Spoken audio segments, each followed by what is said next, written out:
So, 43s, huh? Could have changed the whole style now, just like Providence back in the day. That was interesting. You know what? Here's the way I look at it. We're not as talented as what I would like. Neither was Providence. Neither was the Bombinos. So what do? You've got to take great threes. Now, the other night, they were great threes. We were wide open because of ball movement, player movement.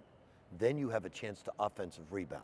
So your goal is, in which you have to shoot 38% or better. Yeah.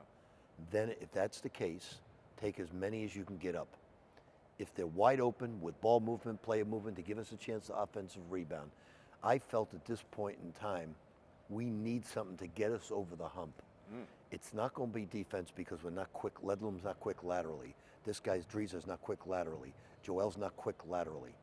So it has to be at the offensive end. Yeah. And we got to let them fly. Interesting. So, listen, it's not the kind of thing where you just walk off the team bus and say, all right, guys, fire it up. That was planted, I'm sure, in practice and going into the game. We practiced it for about 3 days. And from this point on, it's going to make our penetration better because they're going to have to come out and play us. Yep. Even though we may not have the greatest shooters in the world, doesn't matter. We're going to let it go. So it's not matchup specific. It's more, this is what you're going to force the opponents to react I to. feel in order for us to win, it's got to get us over the hump, but we have to shoot 38%. Got it. Is part of the change to also open up the middle for Joel? It's going to open up Joel, but it's also going to make Joel a better offensive rebounder as well.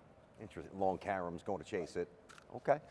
So here we are, middle of February. Big game coming up this weekend. You guys get off the schneid, knocked around DePaul, impressive performance. Where, you know, the metrics say that you guys, most say you're in. I think there's one that says you're the first out. Hey, we do it every week. Do you think right now, tournament starts tomorrow, you guys are in? You know, the net is from probably, it's interesting. So we got a great net. Yep. We've had all season because we blow out the teams. You know, we blow them out with some of the other teams of fighting with quad 4 teams. Then fights. So that's why our net is very good. Now, are we in? I want to try to win 6 out of 8. Okay. Now, how do you do that playing at Marquette, at Providence, at Butler, Creighton home? It's difficult, but it's doable.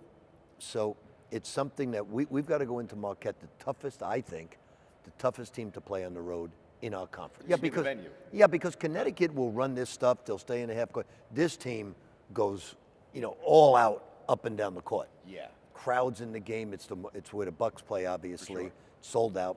Tough team to play against because of their offensive talent. They have 2 guys that are supposedly going to go in the draft. Their center and Kolek, obviously.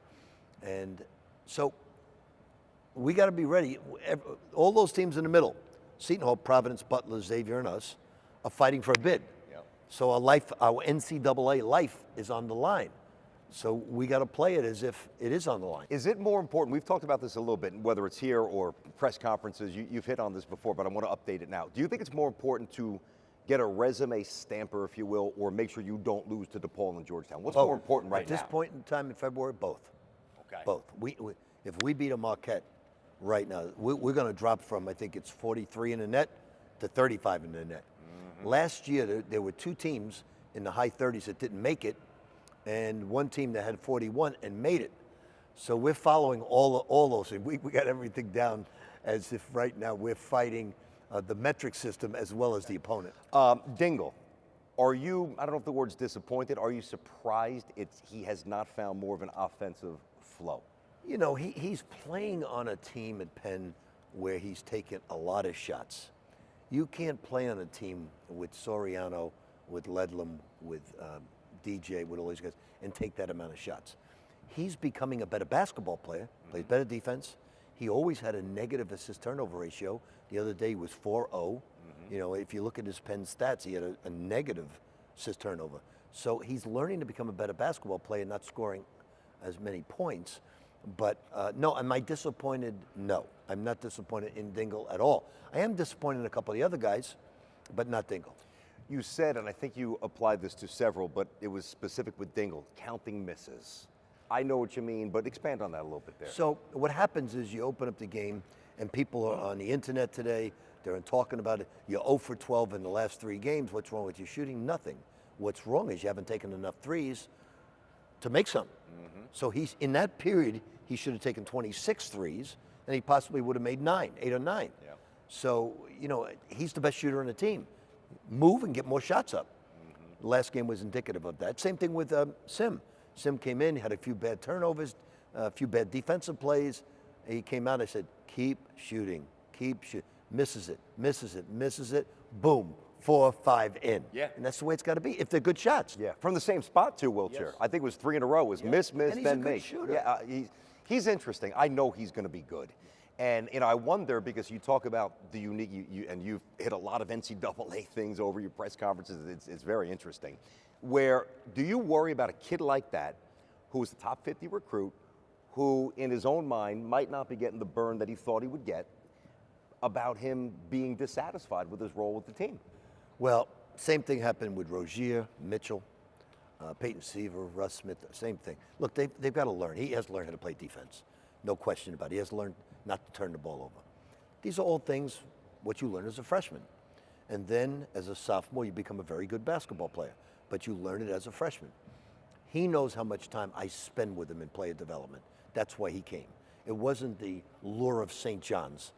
It is a nice campus, Madison Square Garden, but he came to learn the game of basketball the right way. And he's learning, and he's going to get better. So is Brady, certainly so Zuby. They're all going to be very good basketball players. But it's not going to happen in year one. There's no, it's like the rookie in the NBA. There are other great ones, but most of them have time. A lot of veteran coaches don't even want to play rookies. If you look at what the Knicks are doing, come on, veterans. They keep picking up Taj Gibson. He's going to be 61. They're going to bring him back. Yeah. So the one-on-one stuff that you do, and I want to get to that a little bit, because I know that's the appeal. You just mentioned Wiltshire with that. Can you specifically tell everybody the one-on-one stuff? Is it literally you and a player, or you and 3 players? How does that work? There's 4 players. Okay. And after we go 2 down one end, 2 down the other end, and we'll go through all our pick and roll stuff. We won't just run a pick and roll. We'll go down the lane. We'll dish it to the corner like a guard would. We'll pop out and shoot a 3. Then we'll go down the lane. We'll pop it to the corner. We'll go to the wing. Then we'll drive the lane again. We'll pass it to the other wing. We'll pop out, and now we'll get a down pick and roll. We'll go down and score. So it's all multiple things all at once. And then we go to our 54 shot drill, 54 3-point shots with movement. We want you to make in the 40s. Then we go to our 65 shot drill, which is 90% 3-point shots. We want you to get in the high 40s. But this is tiring. This is fatiguing because you're on the move. Yeah. So it's a 40-minute session of going through all the things you need to be a pro. When Donovan Mitchell came into me, he had a line drive slingshot, and we had to change the shot. Yep. So what did we do? We put him in player development. We put the gun up, and we did it from 12 feet. So you know the gun. It's the high net. Yep, so net. If you're at 12 feet, you can't shoot a normal shot. You now have to go up to get it over the gun. Yep. So we did that for 2 or 3 weeks until he was bored out of his mind, moved them back a foot, moved them back. Now we got the foul line. Then we took the net down, and his shot was corrected. How hard is it for a kid to take that from the laboratory, where even you might get on them, obviously they're going hard, but if they miss, there's no penalty, it's not punitive, to take that and try something different in a game? That's got to be pretty daunting for a young kid. Yeah, it gets. What happens is they take the player development and they do it in practice, then they gain their confidence. And the one thing I never do is I never get upset at a missed shot, ever. As long as it's not challenged, as long as there's ball movement, player movement. Like Joel, one night he just took a quick 3. I said, Joel, that's not it. Yeah. We got to create movement. Then the shot clock's winding down, and you pop out, take as many as you want. But there's a time and place. Nobody expects you to do it early in the clock because we have no goes. What we call goes is you have to go to the offensive glass, and we chart that. And 80% is something we want 80%. We're getting about 40%. Wow. We want 80. I would say if we got 60, I'd be very happy. Got it. Last thing. What bothers you? I'm trying to think of 3 staple Pitino things. A mindless turnover, not protecting the rim and being soft on a layup, or not getting back in transition defense. Which bothers you the most? Well, getting back in transition defense, we've been getting back, but the offense has paid no attention to the fact that we're getting back. they're going right at us and bullying us. Yep. Marquette at the Garden bullied us to the rim, even though we were back. The way you defend that, because the pros are worse, you can't touch anybody, is Joel's got to get back in there, and he's got to be the protector for the other 4 guys. The shot blocker, the big guy, Zuby, has to be the protector. If Joel is running back with his man, and it's a 4-on-4 break, they're going to bully us to the rim. That's their style of play.